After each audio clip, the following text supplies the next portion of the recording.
May binubuong sistema ang Department of Education na gagamit ng artificial intelligence sa pagtugon sa iba't ibang issue sa larangan ng edukasyon.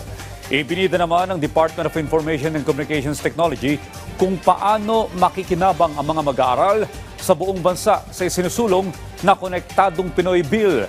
Yan ang ulat ni Harley Valbuena. Kahandaan ng edukasyon sa hinaharap. Ito ang tututukan ngayon ng Department of Education matapos pumang 74 ng Pilipinas sa Global Education Future Readiness Index 2025. Ayon sa DepEd, kabilang sa mga hakbang ay ang pagtatatag ng Education Center for Artificial Intelligence Research o ECARE kung saan gagamitin ng AI at data science upang tugunan ang mga isyu sa pagtuturo, pagpaplano at pamamahala ng mga paaralan. Sa ngayon ay dinedevelop na ng ECARE ang iba't ibang app tulad ng sigla para sa mas mabilis na pagsukat ng tangkad at timbang ng mga mag-aaral, talino o ang geospatial mapping tool na tutukoy sa mga paaralang may pangangailangan sa infrastruktura para sa Adapt a School program at dunong na tutulong sa pagproseso ng exam data ng mga school leader. Ayon kay DepEd Secretary Sonny Angara, ang pagpapaganda ng sistema ay para rin sa ikagiginhawa ng mga guro, magulang at mga bata. Una nang inilatag ng DepEd ang mas maigting na pagpapatupad ng alternative learning sa harap ng madalas na suspensyon ng mga klase dahil sa mga bagyo at kalamidad.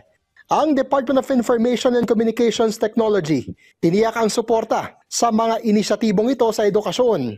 Ayon kay DICT Secretary Henry Aguda, malaking tulong sa pag-digitalize ng edukasyon lalo na sa online learning kung may papasa ang Konektadong Pinoy Bill na magbibigay daan sa mas malayang pagpasok ng internet service provider sa bansa. Minsan pag umuulan ng malakas, hindi makapasok yung mga bata sa eskwelahan. Pag may online learning ka, may access ka na dyan doon sa mga the likes ng Khan Academy, may access ka sa lahat ng resources for education buong mundo. Inaasahan din ang mas mabilis ngunit mas murang internet service dahil sa pagtaas ng kompetisyon ng data service providers.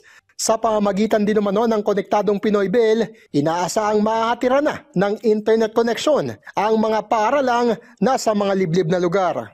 Yung Konektadong Pinoy, bibigyan tayo ng additional powers and additional incentives to make internet available to everyone, lalo na sa GIDA. Lahat ng schools ng DepEd dapat makonect na kaagad. Utos sa amin yan ni Presidente. Sa ngayon ay hinihintay na lamang may transmit ang Konektadong Pinoy Bill kay Pangulong Ferdinand R. Marcos Jr. habang tiniyak naman ng DICT ang pakikipagdialogo sa stakeholders upang maresolba ang mga pangamba sa panukala kabilang na sa cybersecurity. Harley Valbuena para sa Pambansang TV sa Bagong Pilipinas.